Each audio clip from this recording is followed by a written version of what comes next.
Мечту стать космонавтом в детстве лелеют многие. Исполнить ее по-своему решили Адам и Абабукар. Студенты Назрановского политехнического колледжа в подробностях знают, как сконструировать ракету, покоряющую небесные просторы. Такую пробную водяную ракету юные технари собрали на межрегиональном соревновании «Курский Канзат». Оно проходило с 22 по 24 апреля в Курске. С ребятами соревновались представители Курской, Белгородской и Орловской областей. Состязания проводились в несколько этапов.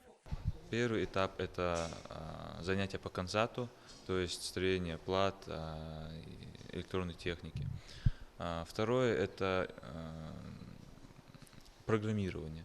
То есть мы на компьютерах программирование модели, 3D-моделирование у нас было. И третье – это уже завершающий этап, когда нужно все это моделировать на принтере, смоделировать, собрать и привести в порядок.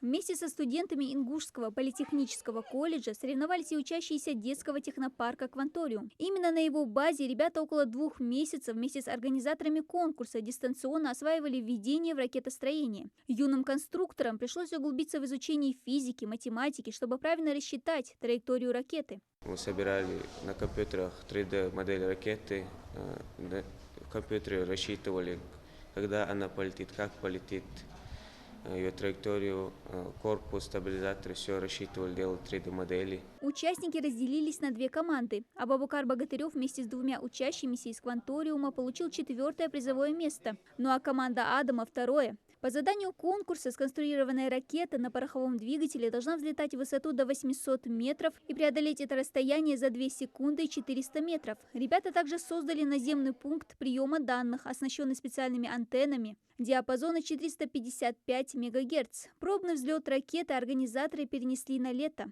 В июле должен состояться во Владимире конкурс запуска ракеты. Там уже идут соревнования, у кого лучше запустится ракета.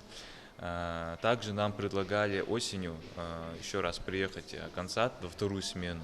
Там будет продолжение этого всего. Первое знакомство с космической тематикой у политехнического колледжа состоялось еще в 2015-м. На базе СУЗа проводилась научно-практическая конференция «Космос для мира и развития». На встрече даже удалось установить прямую связь с экипажем Международной космической станции, пролетавшим в этот момент по своей орбите над Ингушетией.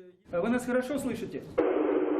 Да, принимаем вас 5-9, так что готовы к конференции. А уже в январе этого года в Ингушетию приехали специалисты инженерно-космической отрасли. Валериан Пикиев, инженер кафедры информационных систем Юго-Западного государственного университета, а также один из экспертов конкурса, и рассказал о проекте «Канзат» и предложил региону в нем поучаствовать. Ну а главной целью встречи стало заключение соглашения с технопарком «Кванториум» об открытии новой специальности в СУЗе. Для нашего колледжа это запуск такой специальности, как эксплуатация беспилотных летательных аппаратов. Мы в этом году успешно получили лицензию, и на следующий год мы обязательно хотим набрать группу и запустить эту специальность эксплуатации беспилотных летательных аппаратов. Это очень перспективное направление не только в республике, но и в России в целом. Соглашение заключает в себя и запуск на базе Кванториума курсов дополнительной профессиональной подготовки для студентов СУЗа. Закончив их, они получат сертификат оператора по беспилотным летательным аппаратам. Дана Плиева, Рамзан Зурабов. Новости 24.